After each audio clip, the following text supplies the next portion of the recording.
Okay, well, thank you to Councillor Haley Bateman from representing Niagara Region, but also from the city of St. Catharines for coming on.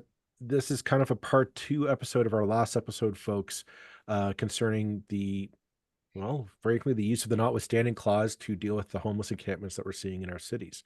Councillor Bateman, thank you very much for coming on to the 905er. Thank you very much for inviting me. Full disclosure, I've never been on and I've never listened to a podcast. Isn't that terrible? First time for everything. I know. Well, you get uh, but honesty. No, that we appreciate honesty and candor. That's what the podcast is all about. Let's just frankly just dive into it, and can you just give us your argument? This letter that was a counter letter to the previous one of I think it's now 17 mayors signing requesting the use of the notwithstanding clause to go in removing homeless encampments in city parks. Mhm. You and 40 councillors from various municipalities around the province signed basically saying, no, do not do this. You want to sign with the Ontario Big City Mayor's Plan to Mhm. request more funding, more support to do that. Give our listeners kind of a rundown of your rationale for that and why you thought this letter was necessary. So yeah, we recognize that council very at the start of our term that this is huge. This is not only a crisis, but it is literally a state of emergency, and we declared it as such. So homelessness, mental health, and addictions, those are the three areas which we see need an extremely it's like all hands on deck nonstop. Like we cannot pretend this is not the most important thing of our generation.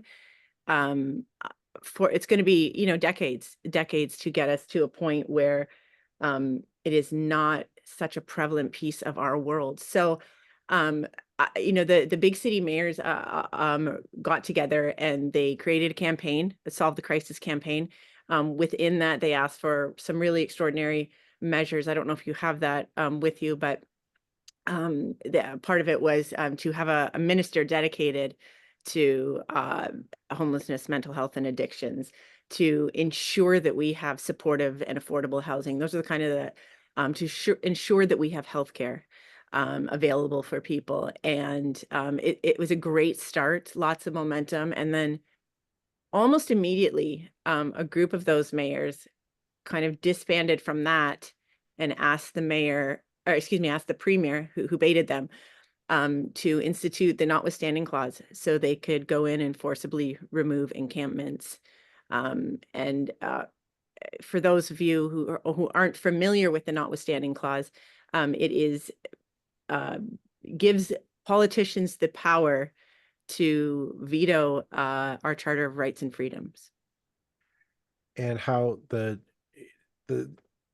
when we had Mayor Siscoe on in the last episode, and I invite our listeners to go listen to that to hear his response.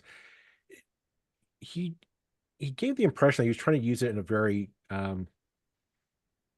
practical standpoint, basically saying like I think he has a point that the municipalities in Ontario do not have really any legal or jurisdictional framework to deal with this. This crisis kind of ballooned and it's gotten out of hand. Municipalities don't really have the powers to handle this, at least like the fiscal powers. So that's why he wanted and just to move people to a safer spot. A safer, What's your counterpoint to that statement? safer for who? Did he say safer for who?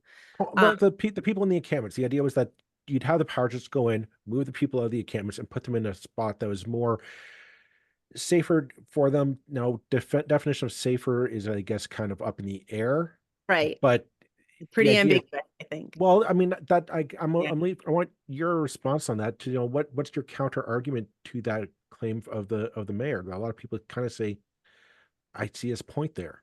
Yeah, he's a great speaker. But I mean, that's political speak, right? We're not saying safer for who. Safer for who? Should be the question to him. If you are coming at this with a trauma-informed response, you know that violating human rights is not the way to go. And there's a reason why these encampments start in areas like the downtown in busy areas. There are reasons why they are on the side of highways, visible to lots of people. There are reasons why they're in parks. There are reasons why if your house is backs onto a ravine, there's a reason why their encampments are close to the edge of your property. That speaks to inclusion. That speaks to their safety. I worked in shelters for many years, and there were women that couldn't come to our shelters for one reason or another. Maybe they had an animal, or that's just one example. Um, and pushing them into woods or forested areas were out of sight, out of mind, and that's not okay. Like, we do have the tools to deal with this. We approve housing. And for us not to make affordable and supportive housing a priority over multi-million-dollar homes being built is the power that we do have. And thank God we don't have the power to violate a person's human rights. I mean, that's just is absurd to me. We see the same thing happening in Alberta, where the premier there, is taking healthcare away from trans kids. That's a violation of human rights, instituting the Notwithstanding Clause. Politicians should not be able to skirt the law. It is a very slippery slope, a very slippery slope. So, um, to Matt Siscoe, I will say safer for who? I have small kids. We would go to the park all the time. I did avoid parks. I was visiting a park, and this young man, couldn't have been more than 22, was asking for money. Polite, non-threatening, and he went over to this couple, this man and woman, and he asked if they had any change. And the man said something extremely derogatory to him. The boy walked away, the young man walked away, and he got up and just started beating on him. So, like, safer for who? We have to do better for these are people in our community who deserve compassion, not tough love, as Mayor Diodati said it. So we're at 71, I think, as of last night, the number of councillors who have signed this petition. So you're still sort of welcoming new signatures at the Yeah. time of recording? Yeah, we haven't done, any promotion other than just sharing it and people knowing that it's out there. So I think councillors are getting more information, and deciding whether or not they're supportive of the Notwithstanding Clause. So I mean, it's unusual for us to do 2 episodes on any subject, but I think the Notwithstanding Clause is certainly one that we both think is really important. And you said just then, it's like, we don't have the right to overrule people's human rights. And I guess the tragedy is that actually in Canada, provinces do have the right, and it's called the Notwithstanding Clause. And I think that's why it's so important that we spoke both to sort of both sides of the argument, so to speak. So we're really glad to be speaking to you today to give the other interpretation from Mayor Siscoe's. I guess we're well known as a kind of progressive podcast, so people may sort of think they know where our which kind of the side of an argument we will tend to fall on. However, there is a problem, I guess, that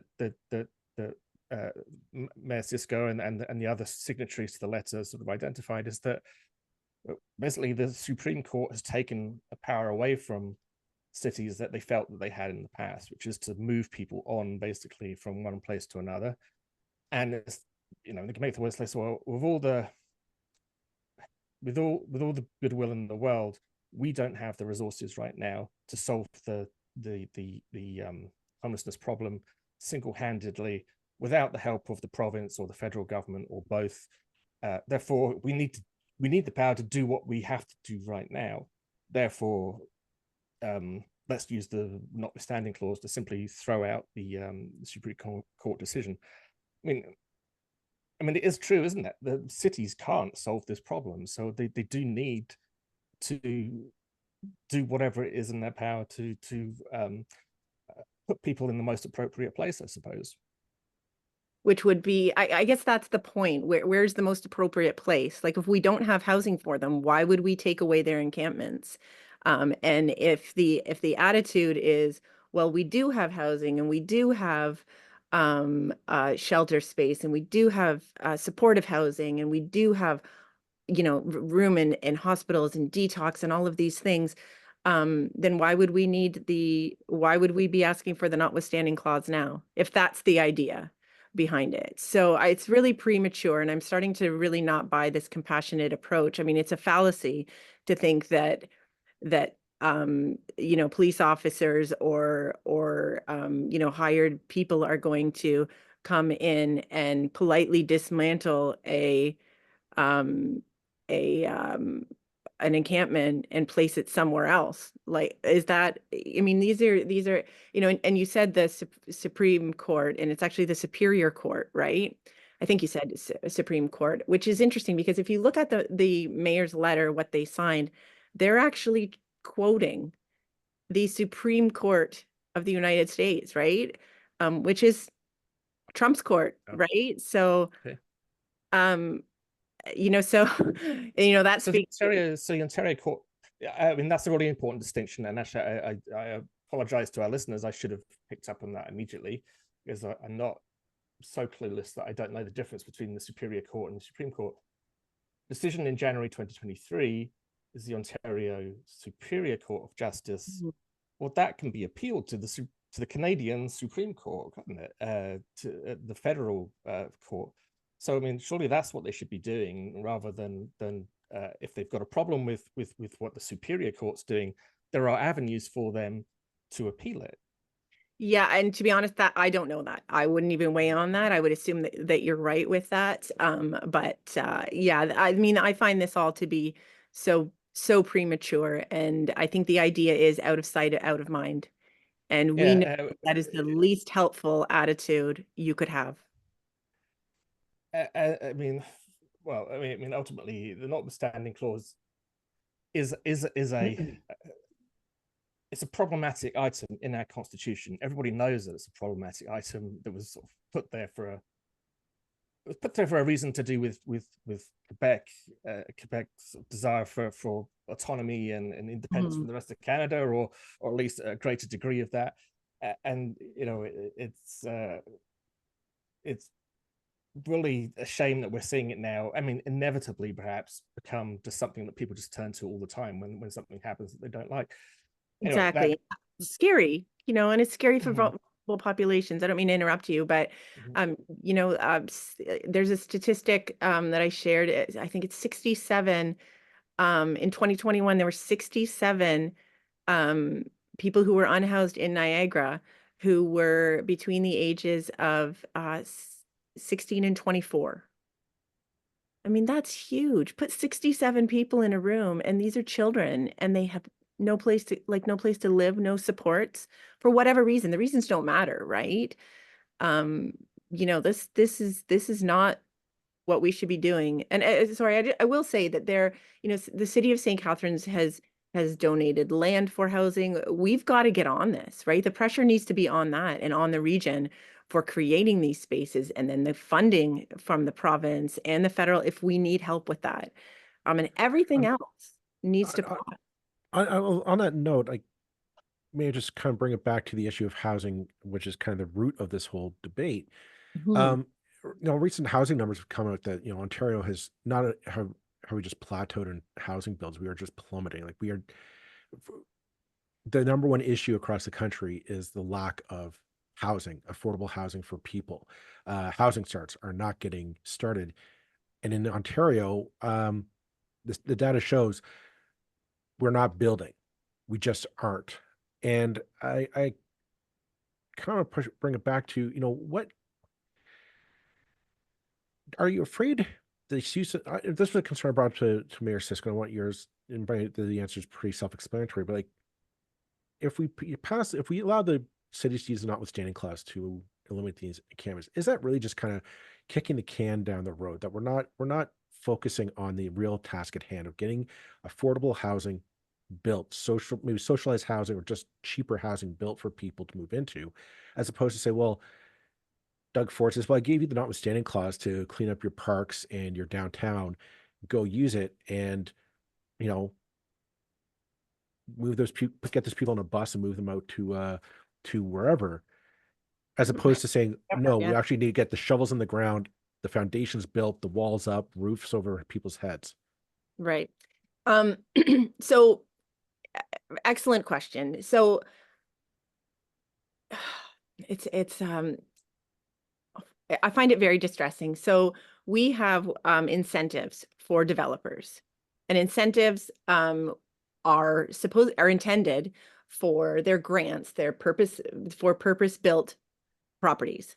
So they are usually, or they should be intended for things like affordable housing and supportive housing, because developers will tell you that they can't make any money off of it. Mm-hmm. So usually, and the one we just approved for the city of St. Catharines, which added a significant amount of money to our budget, is a 10-year plan. So it's percentages, incremental percentages that the developer gets from the taxpayer. It comes off the levy. So people who are paying, our community is paying for this. No matter what they make on their development, we give them money back from the taxes generated. So it can be up to, like, if they get $1 million generated, if the city deems that we're going to get $1 million a year from this development, then it could be up to $800,000 a year that we're giving developers. And I am simplifying it. I want to be clear that I am simplifying it. If you go to the region's website, or if you reach out to me, I can send you all the information. But, developers aren't, they're not, the developers aren't the ones in need here, right? So we need to take a really strong look at our incentive programs and our grants and what we are actually funding, because we need all types of homes for sure. But what do we need the most right now? What do we need the most? And it is supportive and affordable and purpose-built housing that is attainable for people. And those are three different things, but that's what we need. So for us to be approving anything else, multi-million-dollar condos that are on the ravine that get access to these grant programs, it's shocking to me. It's shocking to me that a group of councillors sit around and think that's the way to go. As somebody's kind of on the front lines of the housing crisis, and as somebody who has direct say into the development process, I mean, you're a councillor, you're the one who gets to approve or disapprove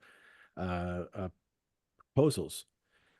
What is it that you need or want to see to get this project done? Because I mean, we're hearing a ton of attention being given to the federal scene. We have, the Trudeau government is the housing accelerating fund, and we're limiting the GST, and then Pierre Poilievre says, no, we need to cancel that. We need to put money into we're going to cut the GST off all new builds altogether, and all this stuff.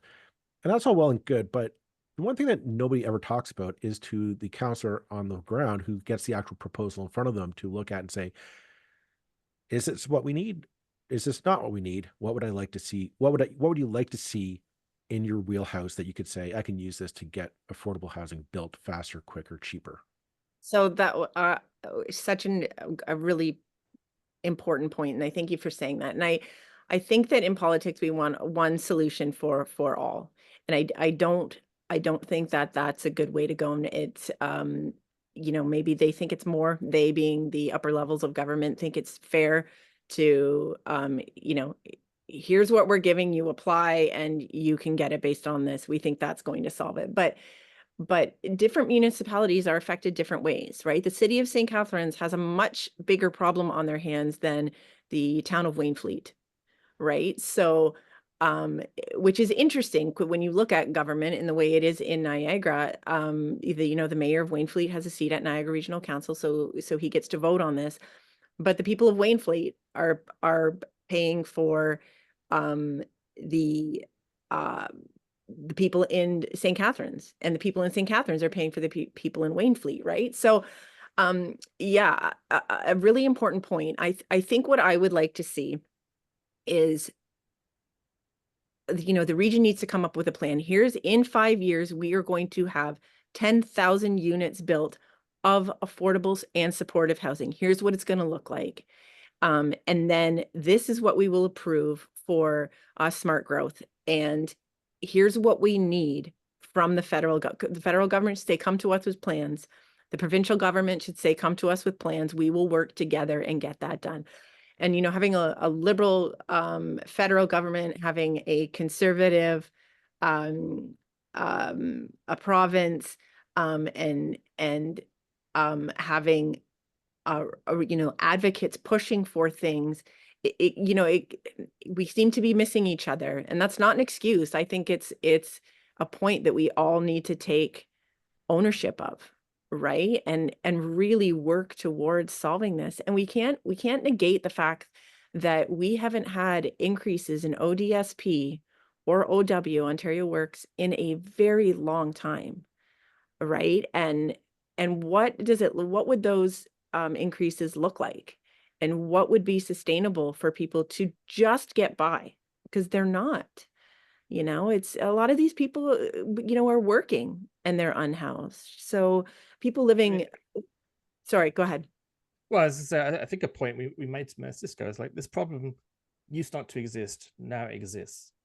People didn't suddenly decide at some point on a whim, oh, I'd really like to live in a park, or I'd really like to live in the mountain in Hamilton, and you know, sort of get by in it in whatever tent I can get my hands on. People don't, you know, this frustrating side of this is still this kind of perception that, well, you know, these people sort of somehow choosing to do it. But it's like, well, why did, if that's the case, if there's this sort of subset of society that likes to live in tents in the middle of cities, why did they not do it in the past? And it can only be because the circumstances have changed, and the safety net that we used to have is falling apart. That seems like the logic to me. I mean, again, I'm a terrible, you know, I'm not remotely a journalist, so I'm just teeing up your own arguments there, but feel free to agree with me. Well, I do agree. And I think the longer we have it, the more people will feel inclined that this is a way of life and what they deserve. And it is not what they deserve. They deserve so much more. And I mean, well, there's something that that came up in other discussions, and that was, I suspect one of the things that might be at work with this request is that there is a fear that when homeless people are in kind of prominent locations, it's creating a kind of kickback from society. And they were actually sort of starting to see, and there was something the other day about, you know, someone posting a really unpleasant message in on one of the golf courses in Hamilton. okay, because that happened in Niagara as well. Yeah, so basically sort of suggesting a kind of vigilantism, if you like. Is the fear of that enough of a reason to sort of go down this road, do you think? Go down which road? Well, to go down the road of you know, having to move people away from locations where they might be in danger. I mean, is that a justification? In danger from the general population, of abuse from the general population? I guess that's the implication, yeah. You know, well, I said to you what I experienced in the park, right? A man was assaulted, and I picked up my children, I put them in the van, got on 911 right away.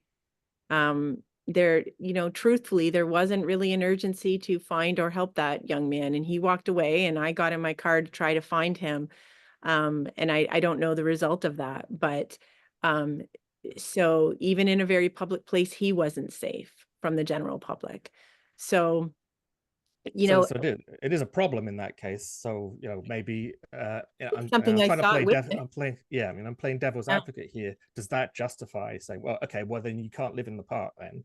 Well, you know, but he wasn't, right? He wasn't living in the park. He was walking through the park, and he asked for our change, and it was enough to, you know, I think that he was an easy target for a pretty crappy human being. And, you know, I think that's what that was. So, You know, but you got to look at the populations. Like a significant amount of the populations, I think it's like around 22 to 24% are Indigenous people, right? We've signed memorandums of agreement. They're like, we're causing no more harm to these groups. You know, a percentage are LGBTQ too. That's me. I understand the process of coming out. I understand the process of acceptance. I understand, you know, as a woman experiencing significant trauma in my life. And thank God I have the family that I do and the supports I do, because I know that other people don't have that. So we need to look to Birchway, Jillian's Place, the YWCA, Raft, the Hope Center, Pathstone Mental Health, all of these people that understand a trauma-informed response, and ask them if they think picking people up and moving them is the way to go. And again, it is such a fallacy to think that we can do that in a compassionate way. There's a sorry, Joe, there's an important point in this as well that I think maybe hasn't been emphasized enough, and that's, you know, do you think that this letter actually came purely from the initiative of the mayors, or was it basically a request from the province to some friendly mayors? It's like, we want to do this. Can you be a good buddy and send a letter that then makes it look like the request is coming from you and not us at the province? Is there any sort of indication that that's what's going on? Excuse me. I would get in a lot of trouble if I answered that the way I wanted to answer that. I would say, look at the names on the on that who have endorsed that letter, and then look at their political background. I think that yeah, maybe I'll just leave it there. Okay. So I want to just ask about the response to the letter that you signed your name to. Yeah, and you're saying that you've increased the signatories to that. What's been the response that you've received, I guess, from other of your peers, other councillors and other municipalities close by, as well as I would say your constituents, your the people who vote for you in St. Catharines. What's been the response that you've heard from them since this letter came out? I don't have a huge social media platform, but I think those who follow me tend to be like-minded. So, in all fairness, so I think a lot of them are very supportive of my stance on this. There's a few who have questioned, you know, well, they're in parks, Haley. My kids and I can't use the parks, or they're, you know, they were at the baseball diamond where I had my son's baseball tournament, um, and then, you know, well, where are we going to, we can't use it. And I'm like, well, sure, you can use it, but the answer is get them housed, right? And you know, I don't think we realize, you know, we say, well, we have detox, but, you know, I got a call from an advocate who doesn't get enough respect in the community. And she said, the detox is closed, Haley. I was taking people to detox and it was closed. And I was like, why? Like, I'm a counselor. How do I not know that it's been closed? So we follow up with Niagara Health, and we didn't have it. We don't have staff for it. So we need, you know, instead of going after nurses, right, using the notwithstanding clause, or teachers so they can't strike, or all of these, you know, we need to be really supportive of these professions, right? So detox, I guess it's okay now. I should follow up again, but my last conversation with them was that it was supported by staff. But even the things we have in place, the supportive institutions we have in place are not funded in a way that they need to be. And I find that really, really concerning, you know? So we need much more funding. We need, but, you know, and I think we need to stop with the Band-Aid solutions. You know, we don't need 10 more shelters. Instead of building 10 more shelters, let's build 10 housing units. You know, let's build an apartment building. You know, if it's $2 million for a temporary shelter, what can we get for an apartment building? Basic needs of people met, you know? So, you know, I think that we have to really all come together. I think that's been the most I'll say offensive thing about this, is that there was not a social service worker that I have found that would endorse that notwithstanding letter. So it's a group mostly men who are saying enough of this, get out of here, but with no real solution.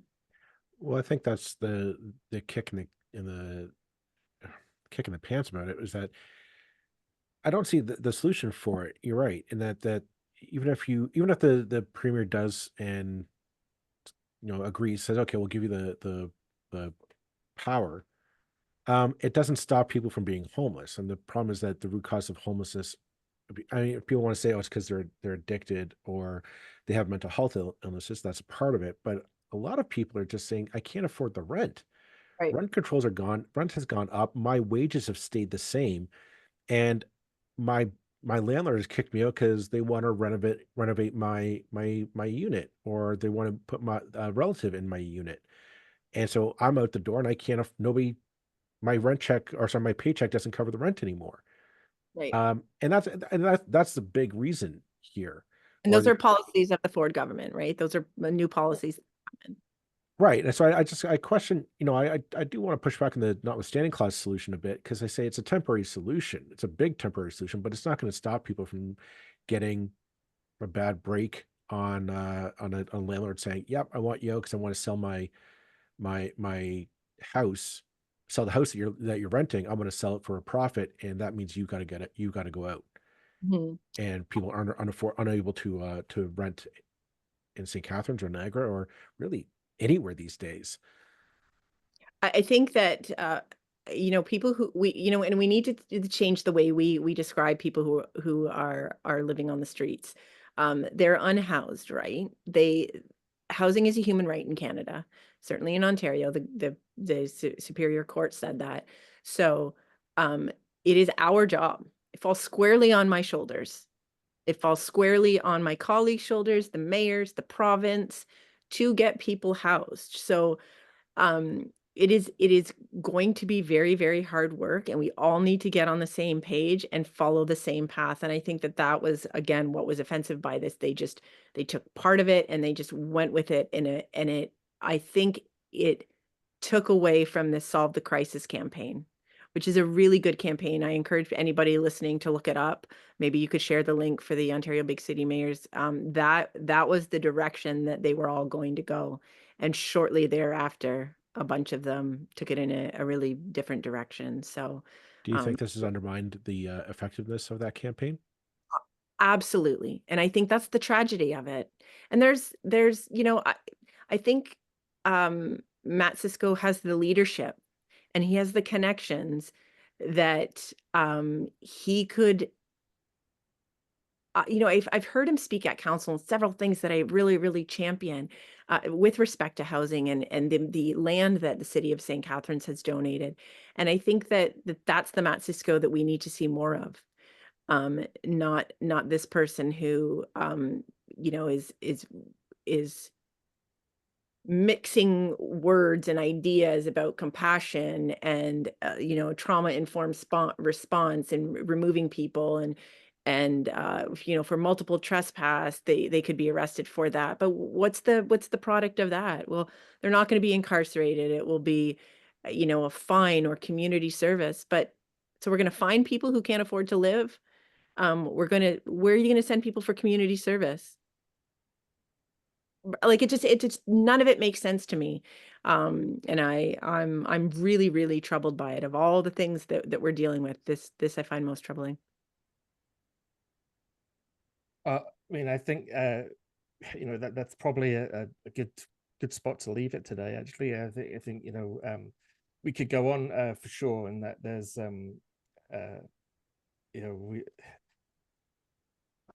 this issue of a housing crisis and sort of failure to address the causes of it is sort of making up increasingly about 90% of what we talk about on this podcast.